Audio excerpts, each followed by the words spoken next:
What's up, fuckers? We're raging brothers. And what are we raging against? The medical machine. The medical machine. Fuck you.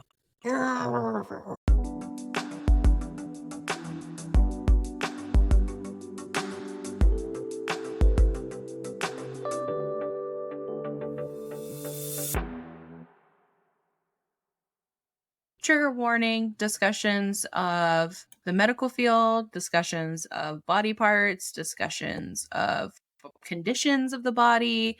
So don't listen if any of those are going to trigger you. Okay. Love you. Bye.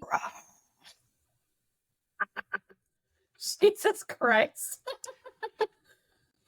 Welcome to our medical rage episode where Hayley and I are going to rage against the medical machine. Oh, God. Oh, I can't. Honestly, I know that you had that silent retreat last week, but we were both so mad. I wish we would have recorded it. I know, we were mad. And now we're just like silly goofy, but still mad. I feel like we have the rage inside of us. I know I still have the rage inside of me because my hernia is turning Always. purple.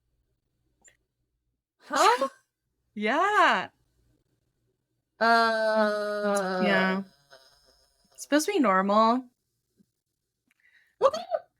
But we'll see, guys. We'll see if I go to the hospital. We'll see. As I was saying. We're both pissed.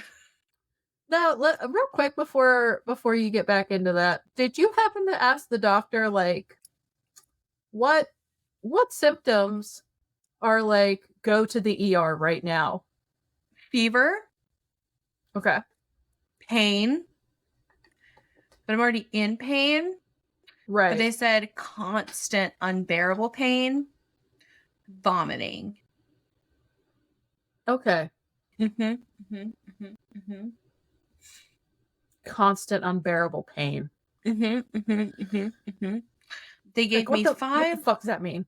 I don't know. I got 5 days worth of pain pills 8 days ago. Do you use them all? No. Okay. That's probably good. Yeah.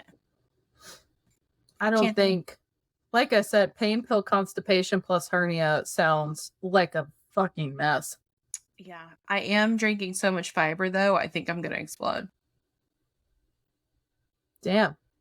Shitting on them. I wish we could drop that horn clip from the song in and not get like copyrighted or something. Oh, we could copyright like a son of a bitch. Yep. Yeah. But yeah, I'll let you know. So far, so good. I got a belly band. So, you know, we're out here thriving with our umbilical hernia. It's fine. Shout out to me for giving you a fucking panic attack about my health anxiety. It's like so helpful. So helpful. No, but like part of why I got so mad whenever you told me, I was like, if I hadn't been fucking insufferable, she probably wouldn't have went. I mean, I probably wouldn't have, to be honest. I'd be like, oh, I'm just an outie now. That's fine. Because it's in my belly button. It's not like it's sticking out of my side. No, it's umbilical. Yeah, it's in my belly. Because like I'm normally an innie, and I woke up one day with pain, and I was like, I'm an outie.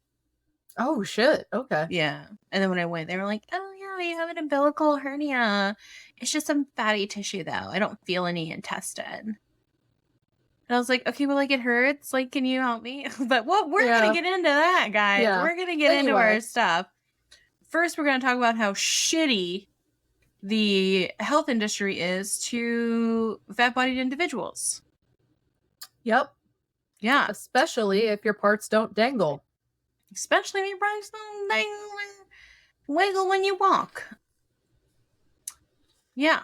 Which is fucked. Anyways. So, just enrages me.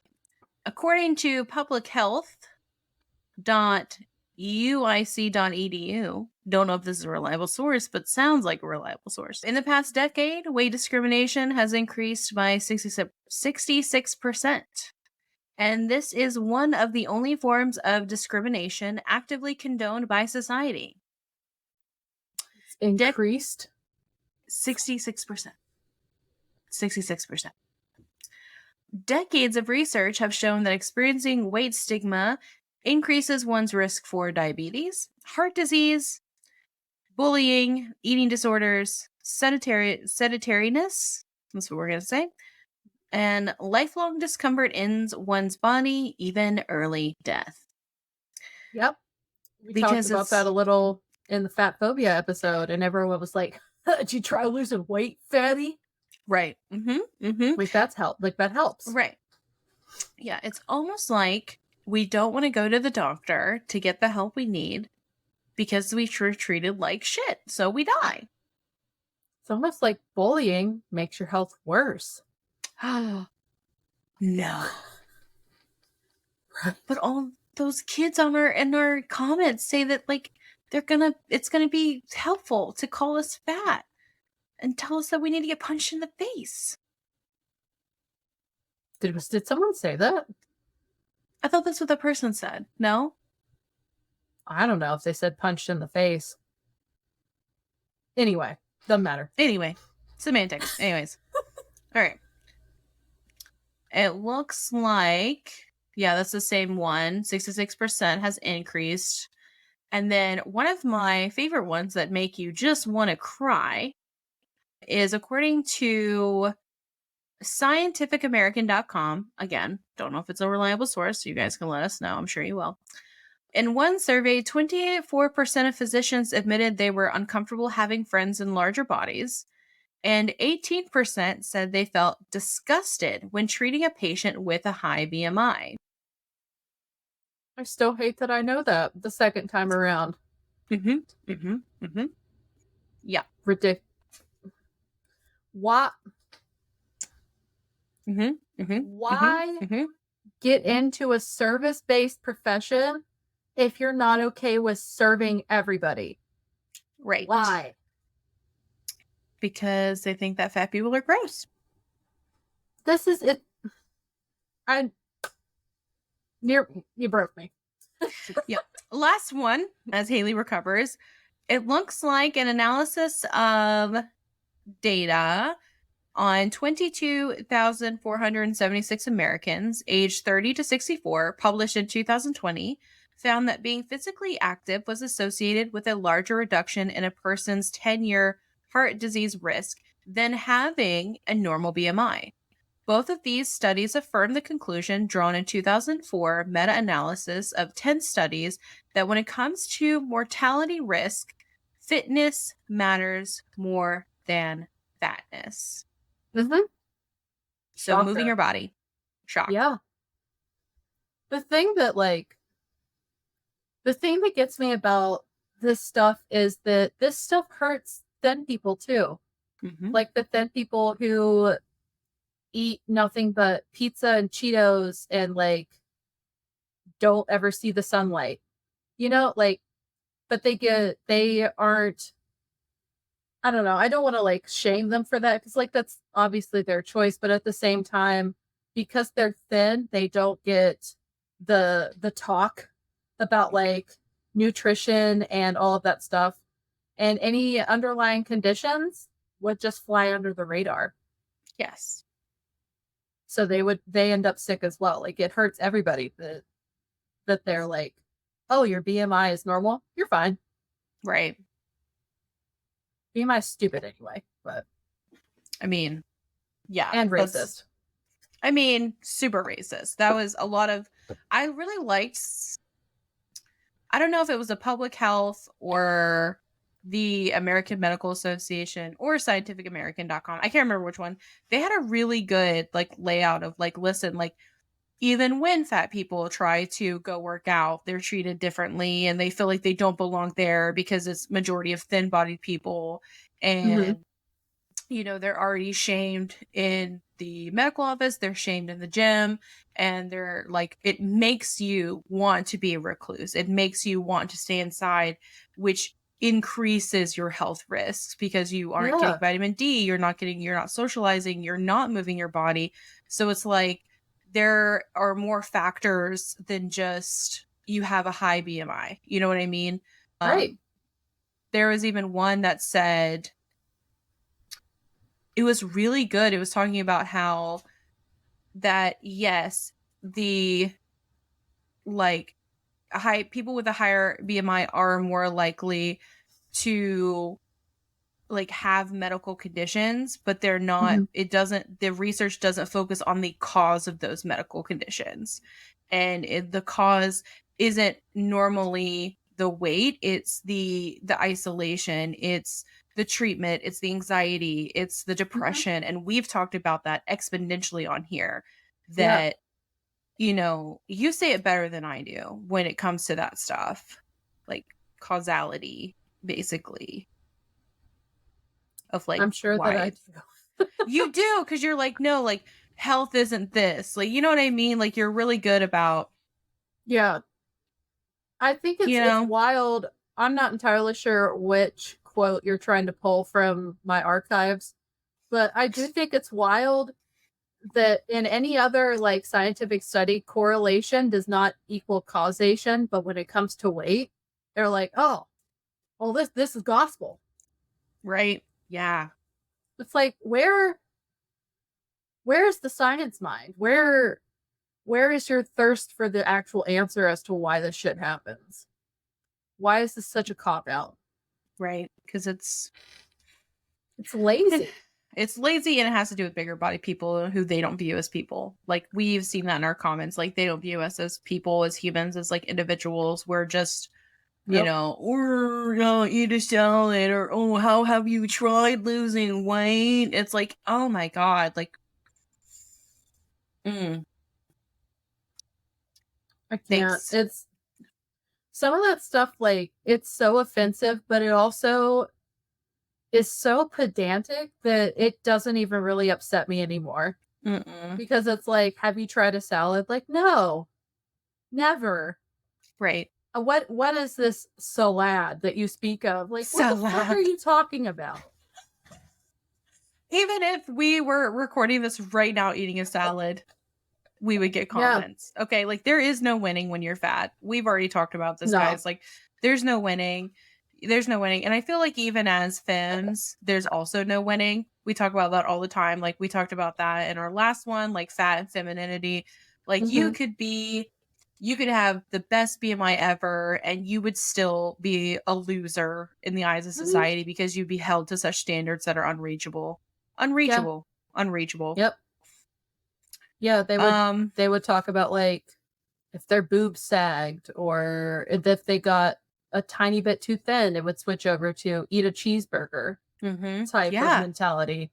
Yeah. I've had a lot of thin body friends that have shared their stories with me about bullying, about like it was their teeth or their laugh, or they were too tall, too skinny, too emotional. And it's like, gosh, like just say you hate like femmes, like just say it with your, I like when people have their hate where this is something that my mom and I talk about. Sorry, this is a tangent, everybody. I like it when people wear their hate on their chest because it lets me know to don't fuck with that person. Like, I don't like it. You know what I mean? Like, I don't like it when they like hide. So then like you meet them and you think they're cool and you're like, oh, this person's cool. And then they're like, just kidding. I'm an asshole. And it's like, oh, man. I would rather know that someone is an evil bitch, like right from the get-go, than that fake, nice, passive-aggressive shit. Yes. Like, all that tells me, if you're passive-aggressive like that, you're just kind of, I mean, fuck it. This is not the right word for it, but you're just kind of a pussy. I was gonna say coward. You're a coward. Yeah, coward works too. Yeah.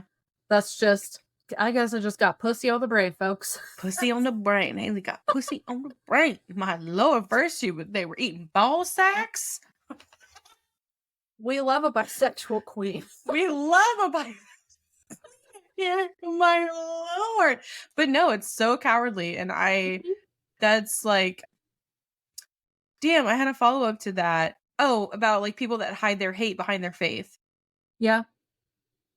I hate that shit too. That grinds my gears, buddy. Grinds my gears. Oh yeah. I hate it when it's like a cop-out too. It's like, hate the sand, love the center. Like, no. You can't split hairs over this. No. No. No. Like, I know you hate gay people. Just fucking say it. Just say it. Just like say that two dudes going at it romp style makes you uneasy. Say it with your chest. Like, you know what I mean? Like, say it. Don't be like, oh, wait, it's in the Bible. Like, no, dude. No, dude. Like, you've thought about it. Say it. Yeah. And then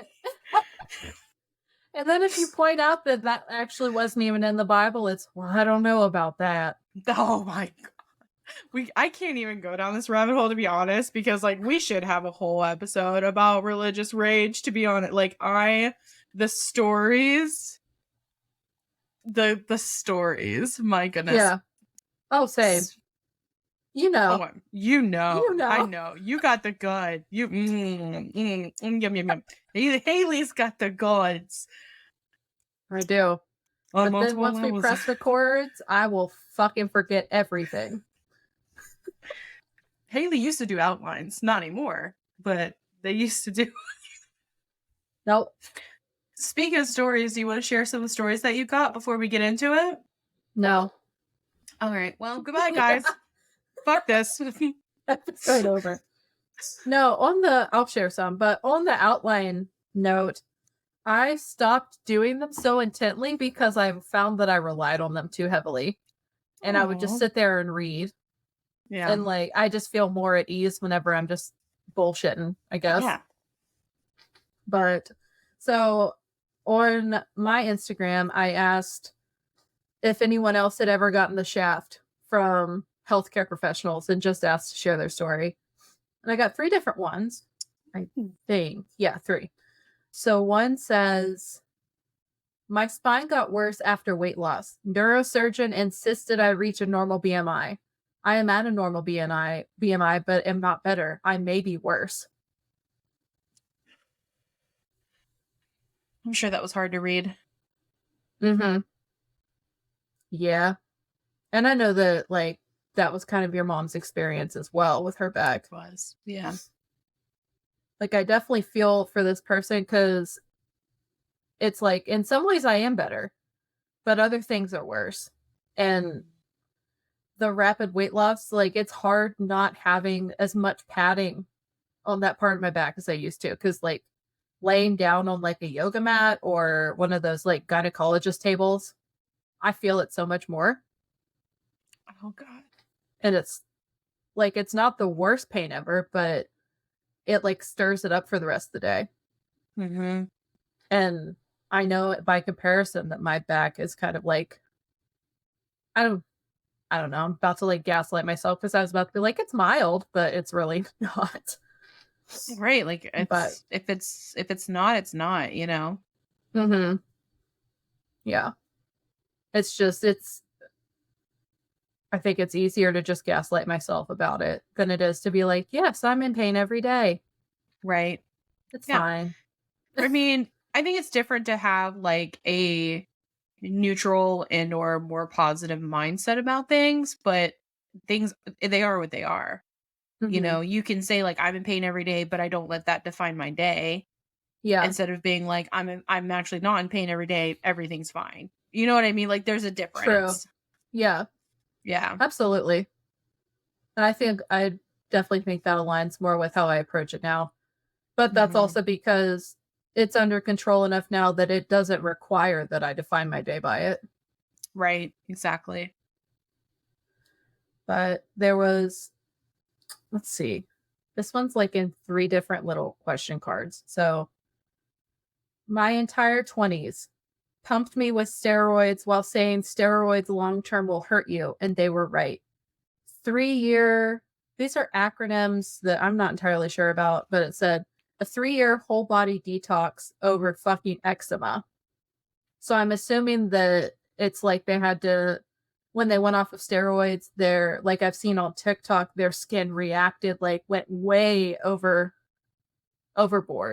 and flared up, and they had to like heal from that because of eczema and having so many steroids in their body. Oh, that sounds terrible. Oh my gosh, you guys, I'm so sorry. Both of these stories sound just awful. Right?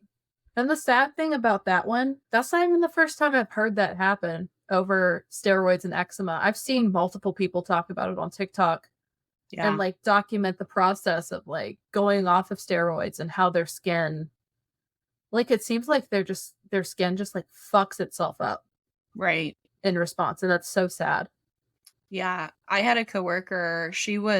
Honestly, she's amazing. She's an amazing person. She had eczema really bad, like debilitatingly bad, and she had to do almost a detox. Like she had to watch what she ate, and she had to use that like Dr. Bronner's, Yeah, Dr. like Myers. that. I don't know.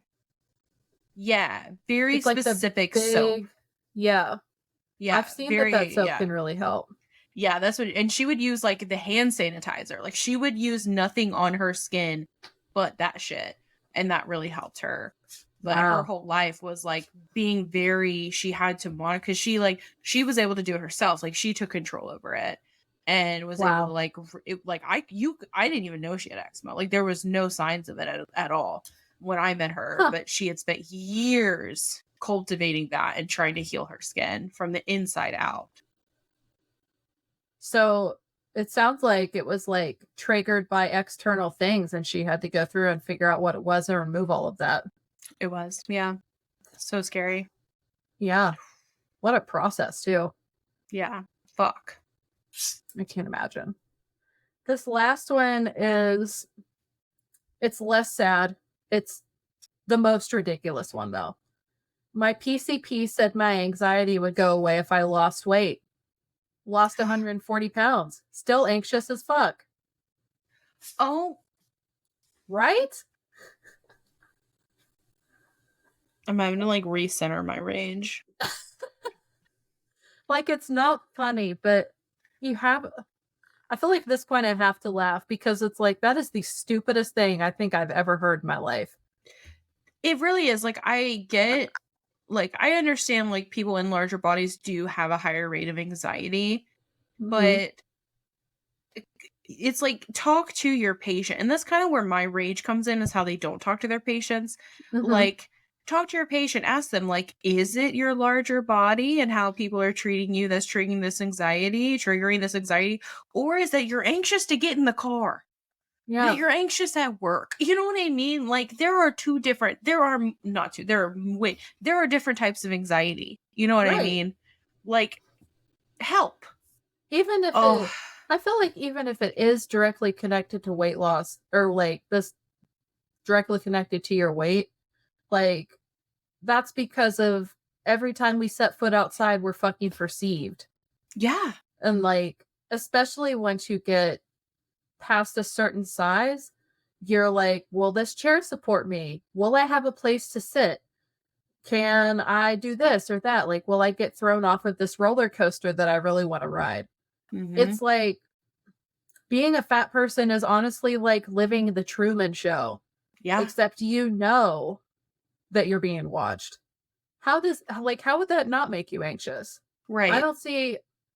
I feel like weight loss wouldn't even help with that because at that point it would be so ingrained in you that it's like PTSD almost.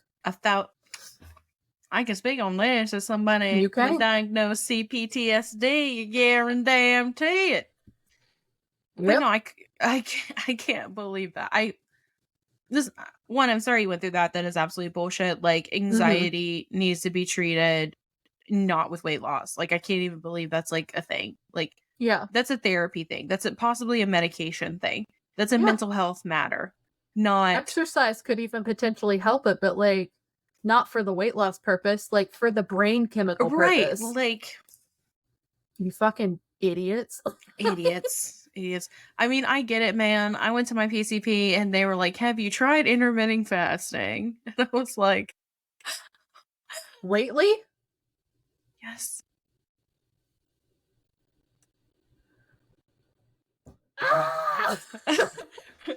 Rage! Like, that's what I'm saying. Like, anyways, I have one too, actually. Okay. From the Self-Care Witch. They said, love you. I once had a medical student fat shame me seconds after I mentioned I lost weight.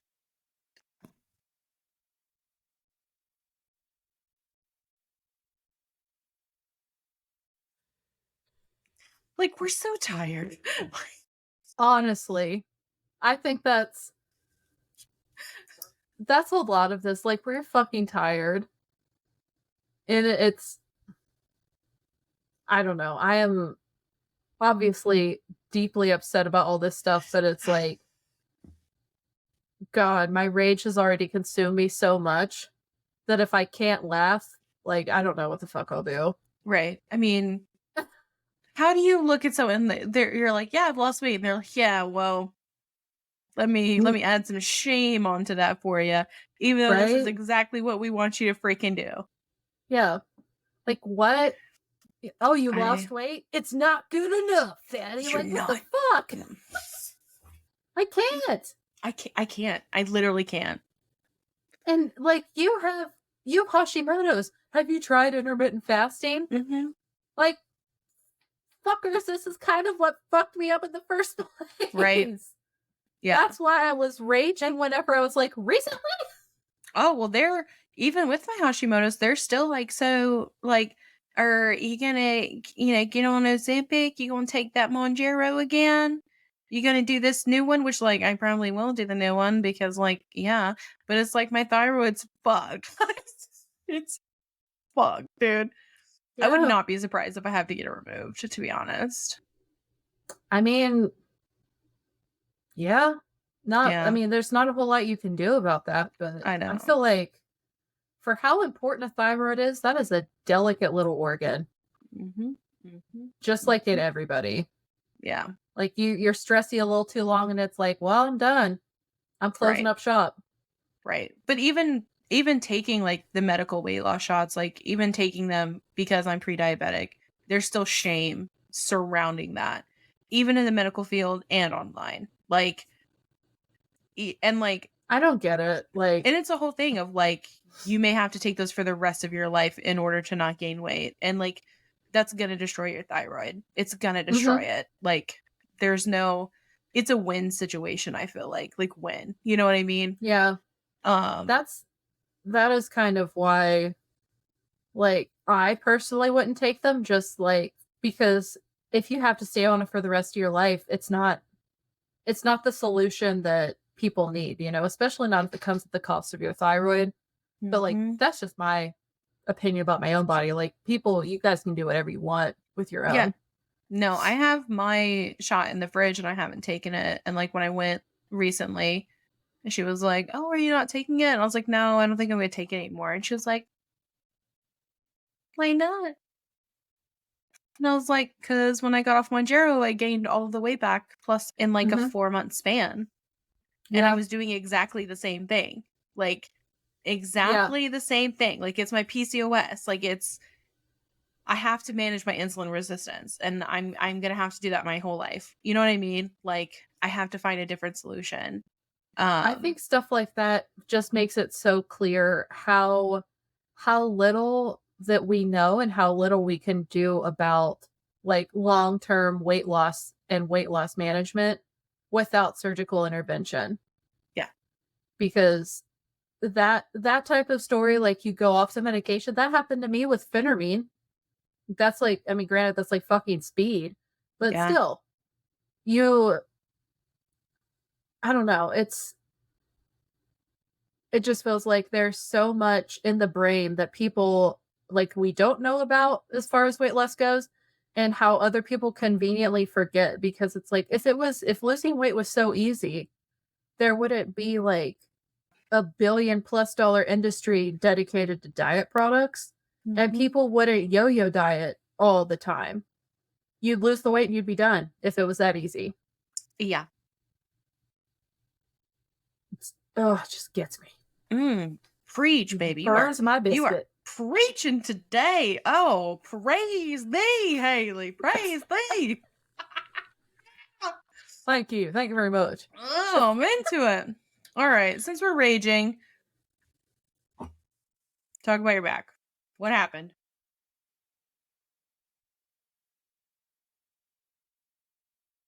All right. I was gonna be a smartass, and then my brain just kind of like shut off there for a second.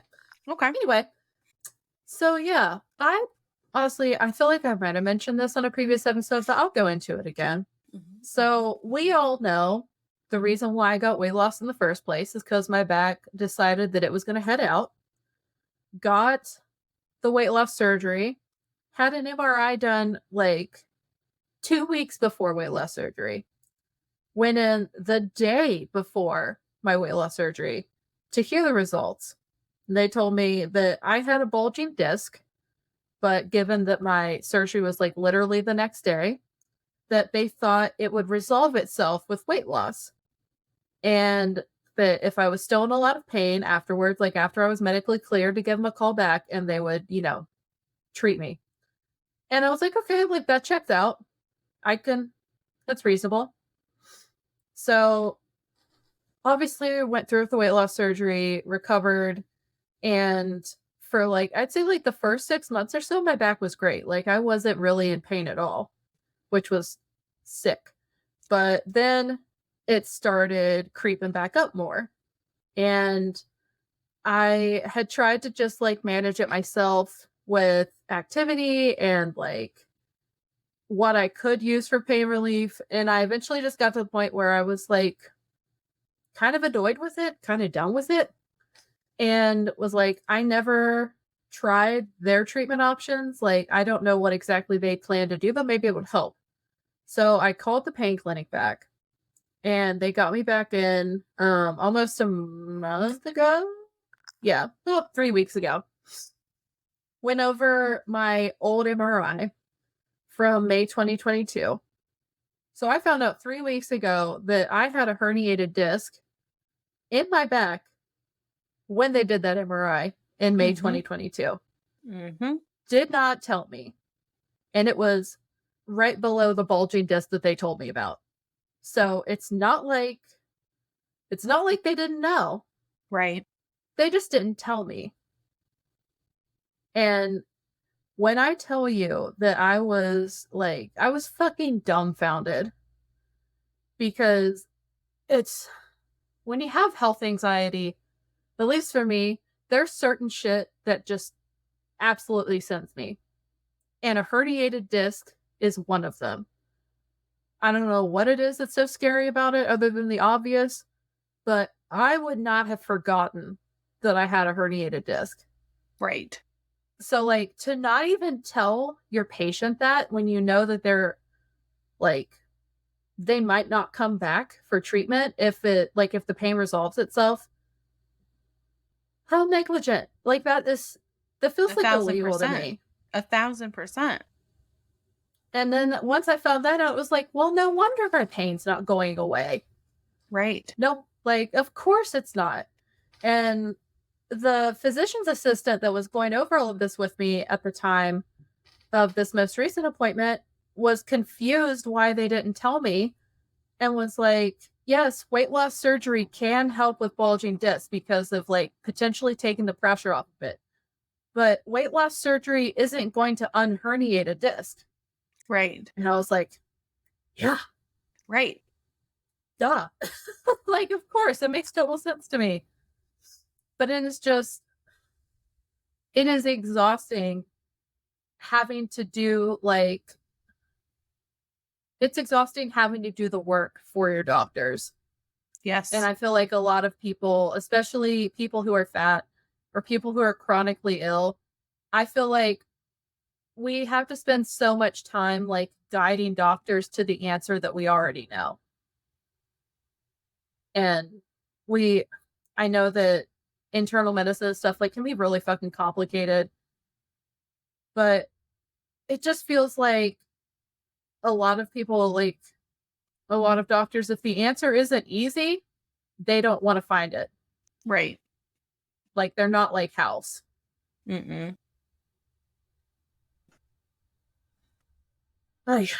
also, that's frustrating as fuck. It is. And another thing that recently I had an allergist appointment last week because I have had this constant runny nose for like years at this point. Right. And they've ruled out everything else. Sent me to the allergist. And I told him about my symptoms. And this dude was really nice. And he seemed like he genuinely wanted to help. But I got like the allergy test done on my back, like the little prick test. Not allergic to anything. The only thing I reacted to was the histamine, like the control that they scratched me with. So they were like, well, what we can do now is we can switch your antihistamine to something that's prescription. And like, we can try that. There's another nose spray we can try if you want, or we can just start with a pill.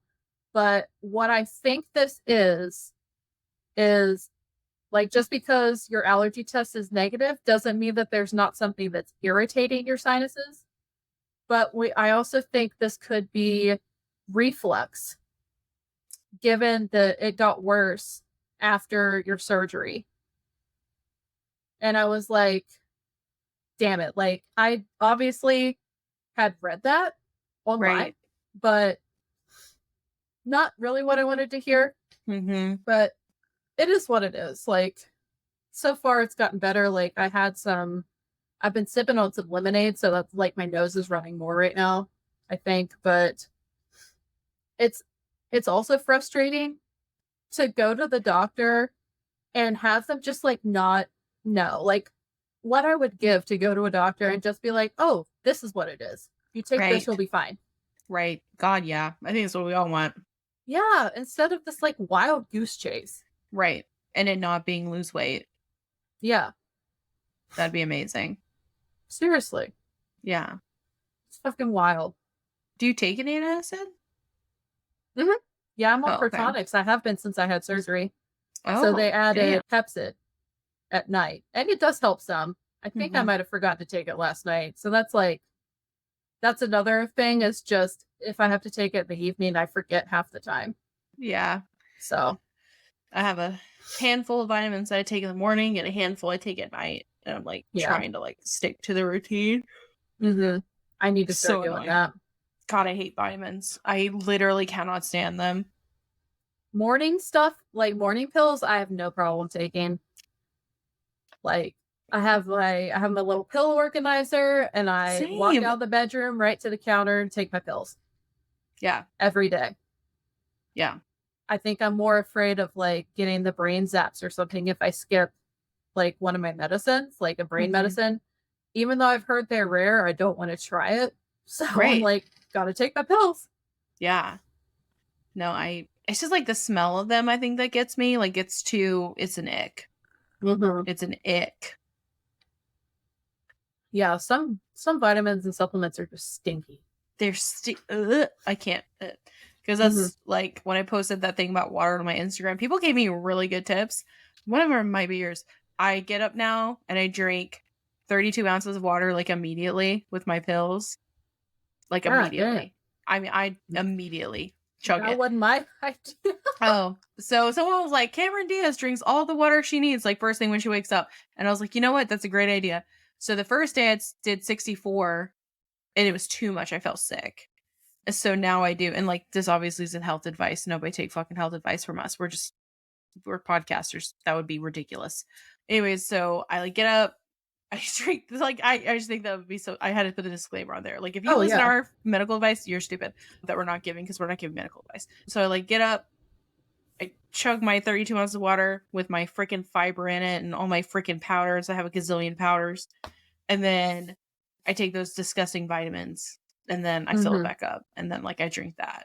And then I have to be done with the other 32 ounces by like 3:00. And I'm like, so you drink 64 ounces of water and then you don't drink anything else after 3? No, I do. I drink like the sparkling water. Okay. The ahas. Because I'm telling my brain it's soda. Okay. I mean, hey, it counts. These are the best ones that I have found. Is the ahas. They're so good. The other ones that I've drank are trash. Yeah. I've tried Spindrift and I think that was okay. LaCroix is just, it's meh. But I'm so used to constantly sipping now that it just is. This thing goes with me everywhere I go. Is that the light up one that you were talking about? Yeah. I carry, this is my emotional support water bottle. I keep that thing on me because I have to, like, I can't chug more than like 8 ounces or 10 ounces at a time. Right. But Do you there's fill it also up such a once or thing as, like, twice? I fill it up 2 or 3 times. Oh, okay. Yeah, I'm drinking like 90 ounces of water and stuff a day. Oh my god, should I be drinking more than 64? Yeah, you should. And you also, drinking 64 ounces in the morning is not good either. 32 is even like, I mean, if that helps you, if you feel better, that's good. But there is such a thing as like flushing your system by drinking so Yeah. much at one time, because you'll just pee out the excess. I mean, I pee constantly now. But I even put like Yeah, electrolytes in it. Like you guys said. Everybody was like, put electrolytes in it. And I'm like, I that does did. really help. I've been trying those buoy. Can you guys not fight? I've been trying those buoy drops for the last week or so, and I really like them. Are they good? Send those to me. Mhm. I will. Okay. They have a chronically ill discount too. Like if you're chronically ill, you get a lifetime 35% discount. Oh, And I was like, slay. Soleil, pop that over to me. Yeah. I will. Okay. Buoy, sponsor us. Yeah, Bowie sponsors. We're both chronically ill. Like, hello. Mhm. Chronically ill, Yes. dehydrated Beatrice. Like, we're your core audience here. We are. All right. So Haley raged. My turn. I'll make it quick, guys, because we're coming up on the time. Basically, your girl, as we know, went to the hospital with diverticulitis. I got little pockets in my intestines.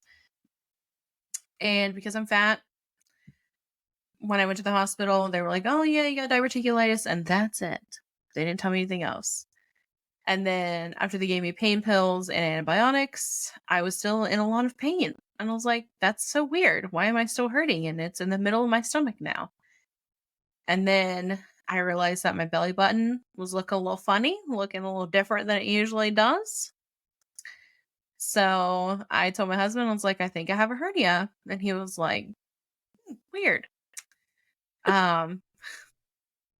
You don't say. You don't say. So I booked an appointment with the GI doctor. I already had to do it because they wanted to do a colonoscopy. So Haley was like, go to the GI, go to the GI, go to the GI. Excuse me. So I went to the GI and he was a nightmare. He basically was like, all right, yeah, you need a colonoscopy. Your BMI is super fucking high. So we're going to have to do it at the hospital. Huh? Yeah. You got a fatty liver and your BMI is really high, so we got to do it at the hospital. And here you go. He gave me all these instructions, and I was like, all right, cool. So I'm in a lot of pain. I think I have a hernia. And he was like, well, your colonoscopy is scheduled this day. And I was like, all right, I'm in a lot of pain. I think I have a hernia. And he was like, well, your PCP has to, primary care physician, has to book the appointment for the surgeon for the hernia. And I was like, okay, but like, can you confirm I do in fact have a hernia? So that's when he reluctantly put me on the table and barely touched me and was like, yeah, you have a hernia. It's fatty tissue, not intestines. Oh, so he was one of the 18%, that fucker. Fucker.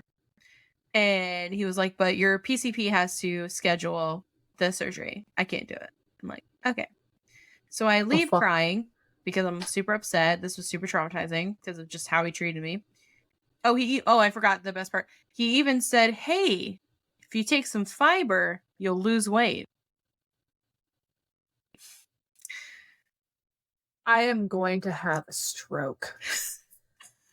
So I walk over to the next building because they're right side by side to my PCP. I'm crying. I'm in the lobby trying to be chill. I'm being chill. I'm a millennial, you guys. I'm not inconveniencing anyone. I'm not making a scene. I even was like, she was like, hey, sign in. She's very rude to me. I was like, you got it. She was like, well, who's your appointment with? And I was like, hey, I'm a walk-in. Can I please? I'm just really upset. May I please speak with my PCP? And she goes, she can't see you today. I'm like, okay, have a great day. So she scheduled me an appointment for the very next day. And I saw my PCP, who then the first thing after I told her I walked over there the day before was like, they didn't even send me a message. I could have seen you. I'm like, okay, just add that brick to my rage fucking wall. Mm-hmm. Anyways, so I'm at my PCP and she's like, why are you here? And I'm like, oh, I have a hernia. And she was like, okay, GI has to do surgery on that. And I was like, not what I heard. So she's pissed, basically, because she's a femme, so she's actually listening to me somewhat. And she schedules immediately. She sends a message down to general surgery and schedules me an appointment the very next day. So I went to the doctor 3 days in a row, driving over an hour to get there. All 3 days. Send them my gas bill. And the PCP comes in and goes, I don't know why you're here. He was like, I see you have a colonoscopy. Scheduled. Oh my god. And at this point, Brian's in the room with me because I was like, goodness. I clearly need a man of standard size to be in this room with me. So Brian's in the room with me, and I'm like, hey, I have a hernia. Everyone, I don't know what I need to say to like let you guys know I can't bend over and pick shit up. Uh-huh. I have a hernia. I'm in pain. What language do I need to use? And he like gets me on the table and touches it. And he's like, yeah, you have hernia. We can do the schedule after your colonoscopy. Because in case they have to take intestine, in case they have to take some of your freaking colon out or whatever, during your colonoscopy after they find anything. He was like, because if they have to take some out, we'll just do the hernia surgery then, babe. And that was for your diverticulitis, right? Yeah. So really quick, one of my coworkers, who's one of the healthiest people I've ever met in my entire life. Okay. Runs a mile every day, super standard size, athlete. This is an athlete. This man went to the hospital in no pain. He went to like his doctor in no pain. Ended up being like tracked immediately to the hospital because his diverticulitis, one of his pockets had ruptured and he was leaking food in his intestines. He almost died. He was in the hospital 4 months. Had to have a stoma and everything for 3 months. So, of course, he's telling me this story after I scheduled my colonoscopy and everything. So now I am terrified because he felt fine and I feel like shit. And they treated him that way. So, yeah, basically the colonoscopy is to see if I have any pockets that are ruptured or anything like that. Because if I do, they're going to take some of my fucking colon, which means for 3 months I have to have a freaking bag. But, like, it's so chill. Everyone's acting like it's so chill. They're all acting like it's so fine. It's not a big deal. The hernia surgery is not a big deal. And I'm just sitting here freaking the fuck out. Yeah. Yeah. I mean, all things, like, it's not like surgery is great or ever easy. Much better to have it all done in one fell swoop, though. Right. I'm glad that they were like, hey, maybe we should check this out instead of being like, oh, everything's probably fine. Yeah, that one's fine. The colonoscopy, I'm fine with. I mean, obviously, if I have to have the bag, things are going to be a lot different than they are now because I'll be super depressy and have to, and it'll be temporary. That's a life-changing thing. Yeah. Even though it's temporary. And then, so they have to do the colonoscopy. Everything's going to be fine. It's going to be fine. I know it's going to be fine. And then after that, in January, I have hernia surgery. So, yay for surgeries and butt exploration. I want to throw my fat pussy on top of all these doctors and tell them they can suck it. Because I'm so mad.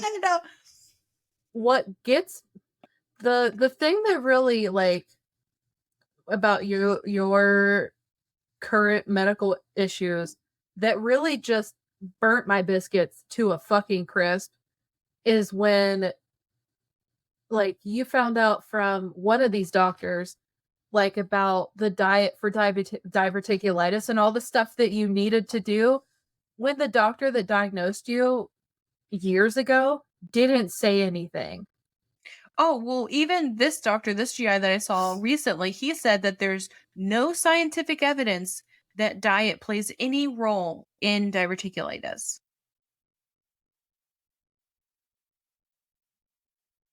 That's what I'm saying.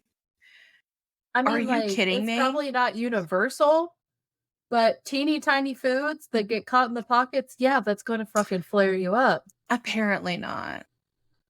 Tell that When to my there's no mom, who doesn't eat seeds on anything now. Right, because I of it. can't. Yeah, I'm not doing that shit. One of my coworker who had that surgery, his doctor told him there's 3 things he can never eat again. He should never eat again: corn, peanuts, and alcohol. Damn. Yeah. I always wondered about the alcohol one because, like, I didn't hear that when my mom got diagnosed, but she doesn't drink, so. Yeah. Well, he specifically said peanut butter, actually, that peanut butter has a bacteria in it that never goes away. So it causes insane disruption in your stomach. Oh, shit. That's crazy. I mean, I don't know if it's true. This isn't medical advice. This is just what he told me. Yeah, none of this is medical advice. We're barely even adults here, so. Yeah, I'm like barely adulting. But yeah, so you know what? We guess what we're not going to eat here in the plus size section. We're not going to eat peanuts and seeds. Well, I'm not. I'm not going to eat peanut butter. I'm going to allow Haley to enjoy the peanut butter. Huh? And I'm definitely not going to drink any more alcohol after this last sip of wine. It's Moscato. It doesn't even count. Okay. All right, Haley. Bro, it's alcohol, but I'm not sold on that one personally. I don't know. What I heard think was like the nuts and seeds, yeah, raw vegetables, anything with seeds in it, but raw vegetables especially. Just anything that when you chew it up, like it's like tiny little granules that can get stuck in the pockets in your intestine. That's what one said. That makes so much sense. The other one said that's not scientifically true. So you know what? I'm tired. Men. I've raged enough. I want to scream. I'm over it. We're done. Where can they find us? Right here. Because we're doing another hour, folks. No. You're like, excuse? Oh, wait. I did want to say thank you to those that wrote in, to Haley and to the plus size section. We really appreciate you guys writing in. Thank you so much. It's so nice to read your stories and like hear them and talk about them. I really appreciate that. Yes, for sure. I love that. I'm definitely going to start posting it on my personal or like my individual Instagram more. Because I was like, oh shit, pop off. 3 submissions? 3, yeah, right? I mean, I get tons of submission on my personal one for like my other stuff. So maybe I should too. Yeah. Yeah. We've just got to think, we've got to start thinking ahead. Yeah, we do. I know. Okay. But we're just 2 neurodivergent beings. And if you want to be another being in the pod, you can find us on Instagram, Facebook, and Threads at plus size section, on TikTok at the plus size section. If you want to tell us how the medical system has failed you, you can send your personal stories to the plus size section at gmail.com. Give us a little rating or a review on the pod anywhere you listen to it, because that would be awesome. Sam is saying a 5-star review. I don't want to pressure you, but yeah, you should give us a 5-star review or else. And also share this podcast with your friends if you're feeling froggy. Okay, bye. Bye. Thank you. Bye.